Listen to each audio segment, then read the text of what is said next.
आज हम आपको पूरी कहानी बताएंगे।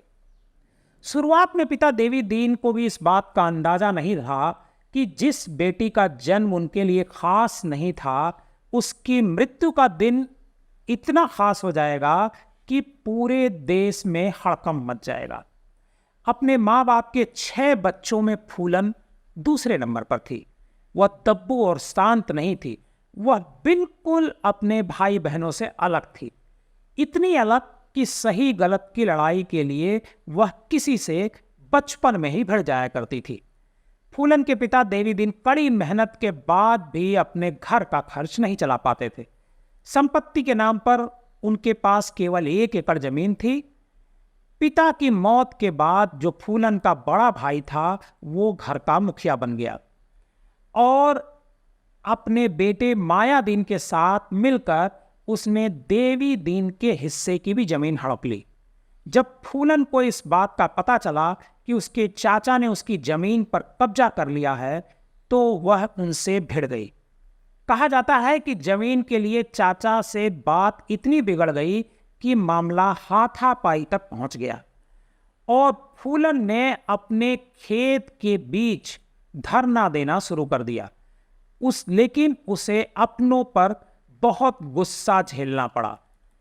11 साल की उम्र में फूलन की शादी एक अधेड़ व्यक्ति के साथ तय कर दी गई। शुरुआत में फूलन ने इसका विरोध किया, लेकिन बाद में उसे अपनी नियति मानकर स्वीकार कर लिया। फूलन के ससुराल वाले ठीक नहीं थे, उसके पति का भी उसके प्रति व्यवहार ठीक नहीं था। जल्द ही फूलन कि यह सब बर्दाश्त से बाहर हो गया और वह भागकर अपने घर लौट आई। उसे उम्मीद थी कि उसके अपने लोग मतलब घर के लोग उसकी मदद करेंगे, लेकिन हुआ उल्टा। उसकी जो घर वाले थे वो उसे परेशान करने लगे और उसके चचेरे भाई ने मौके का फायदा उठाकर एक झूठे आरोप में उसे जेल भिजवा दिया। जेल के भीतर भी उसे तरह तरह की यातनाएं दी गईं और दोबारा वो वापस आई। जब जेल से छूटने के बाद फिर वो अपने ससुराल गई, लेकिन ससुराल वालों का व्यवहार उसके साथ कतई तौर पर नहीं बदला। इसकी वजह से 20 साल की उम्र में ही एक बार फिर वो घर वापस लौट आई और उसी दौरान उसको अगवा करके कुछ लोगों ने उसके साथ बलात्कार किया। इसके बाद फूलन ने तय किया कि अब वो डाकुओं के गिरोह में शामिल होगी, क्योंकि जालौन का जो पूरा इलाका था वो चंबल से घिरा हुआ था। वहां डाकुओं की आमद रफ्त खूब हुआ करती थी। इसके गांव में भी खूब डाकू आया करते थे और पकड़ उठा करके पैसे की वसूली किया करते थे। फूलन अपने एक रिश्तेदार के जरिए डाकुओं के गैंग में शामिल हो गई और उसने सबसे पहले पति के घर पर हमला बोला और उसने कहा कि आज के बाद कोई बूढ़ा किसी जवान लड़की के साथ शादी नहीं करेगा। जिस गैंग में वो शामिल हुई थी उसका सरदार था बाबू गुज्जर। बाबू गुज्जर फूलन को देखता था और जंगल के भीतर वो अकेली महिला थी, अकेली लड़की थी। गुज्जर का दिल फूलन पर आया और वह फूलन को पहले बहलाने फुसलाने की कोशिश किया, लेकिन फूलन जब इसके लिए तैयार नहीं हुई तब फूलन के साथ उसने बलात्कार किया। और बाबू गुज्जर के बाद जो विक्रम मल्लाह था वो उस गैंग का सेकंड नंबर का आदमी हुआ करता था। विक्रम ने इसी बीच फूलन के साथ जो जबरदस्ती हुई उसको लेकर के बाबू गुज्जर की हत्या कर दी और उसके बाद बाबू गुज्जर की हत्या करने के बाद विक्रम मल्लाह ने खुद को गिरोह का सरदार घोषित कर दिया।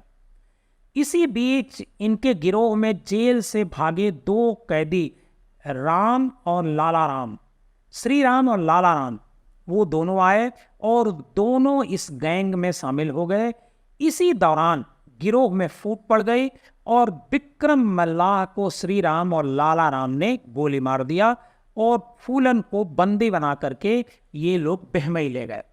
यहाँ पर फूलन को एक कमरे में भूखे प्यासे बंद कर दिया गया। बहमई में फूलन को जो घाव मिला वो उसके लिए अब तक का शायद सबसे बड़ा गहरा घाव बन गया। यहाँ उसके साथ केवल दुष्कर्म ही नहीं बल्कि सामूहिक दुष्कर्म किया गया। यहाँ मौजूद सभी ने बारी बारी से उसके जिस्म को जानवरों की तरह नोचा। फूलन ने इतना सहा कि शायद उसे मर जाना चाहिए था, लेकिन किस्मत ने उसके लिए कुछ और ही चुना था। उसके साथ हो रहे दुष्कर्म और दी जा रही यातनाओं की जानकारी जो फूलन के पुराने जो गैंग के साथी थे, उसकी जाति के जो गैंग वाले थे, मल्लाह जाति के, वे किसी तरीके से फूलन के पास पहुंचते हैं और फूलन को बचा करके वहां से निकलते हैं। और उसके बाद फूलन जो है अपने जो साथी मल्लाह मान सिंह मल्लाह की सहायता से अपने जितने भी मल्लाह बिरादरी के जो डकैत होते हैं उन सबको इकट्ठा करती है, और इकट्ठा करने के बाद वो जो है एक अलग गैंग बनाती है और खुद उस गैंग का अपने को सरदार घोषित करती है। फूलन तलाश रही थी श्री राम और लाला राम को। फूलन 14 फरवरी 1981 को फूलन अपने गांव मतलब गैंग्स के साथ बहमई गांव पहुंचती है, जो ठाकुरों का गांव कहा जाता है। यहाँ पर एक शादी का आयोजन होता है जिसमें उस गांव के लोगों के अलावा बाहर के लोग भी बड़े सारी संख्या में आए हुए थे, और पूरे गांव को इस फूलन के गैंग ने घेर लिया। और जो उसके गिरोह के डकैत थे उन्होंने बंदूक के जोर पर ठाकुर जाति के 21 मर्दों को एक लाइन में खड़ा होने का आदेश दिया। उन 21 में से उनके 2 पुराने डाकू भी थे, लेकिन वो नहीं थे जिन्होंने फूलन के साथ दुष्कर्म किया था।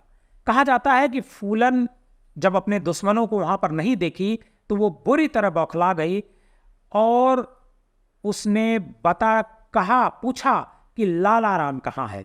जब किसी ने कोई जवाब नहीं दिया उसके बाद उसने एक एक करके सबको 21 लोगों को गोली से उड़ा दिया। इसमें एकमात्र जो जीवित बचे थे वो चंदर सिंह थे।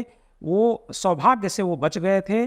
और इस घटना के बाद पूरे उत्तर प्रदेश के साथ साथ पूरे मध्य प्रदेश में फूलन देवी की चर्चा होने लगी, और बहमई का जो नरसंहार हुआ उसके बाद लोग फूलन देवी को बैंडिट क्वीन के नाम से जानने लगे। और उसके बाद कई सालों तक अमीर बच्चों की फिरौती के लिए अगवा करना, लॉरियों को लूटना फूलन के गिरोह का कुछ ये महत्वपूर्ण कार्य था।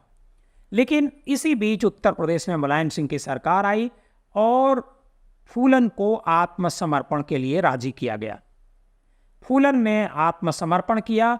मध्य प्रदेश पुलिस के सामने हालांकि उसने समर्पण करने की बात कही थी, फूलन देवी ने समर्पण किया। और समर्पण जब उसने किया तो उसने कहा कि मेरे किसी साथी को सजाए मौत न दी जाए, और ये भी कहा कि जो उसकी ज़मीन है वो उसे वापस की जाए। जो उसके पिता की ज़मीन थी उसके भाई और लोगों ने हड़प लिया था, और इसके साथ साथ अपने भाई को पुलिस में नौकरी देने की मांग की। पुलिस ने ये सारी शर्तें मानी, और 13 फरवरी 1983 को फूलन देवी ने भिंड में आत्मसमर्पण किया। उस समय विश्वनाथ प्रताप सिंह और सारे लोग मौजूद थे।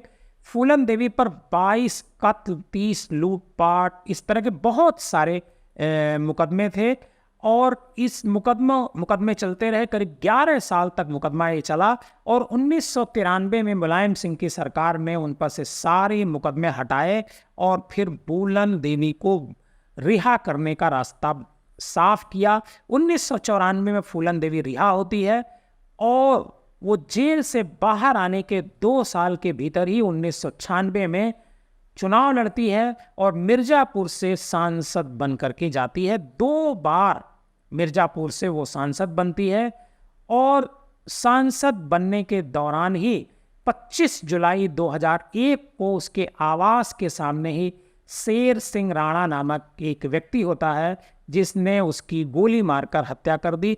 और हत्या के बाद शेर सिंह राणा इस बात को स्वीकार भी करता है और कहता है कि फूलन को मार करके उसने बेहमई नरसंहार का बदला ले लिया है।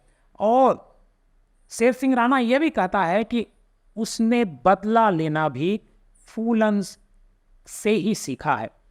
आपको हमारी फूलन देवी की ये कहानी कैसी लगी, हमें कमेंट बॉक्स में जाकर जरूर बताइएगा।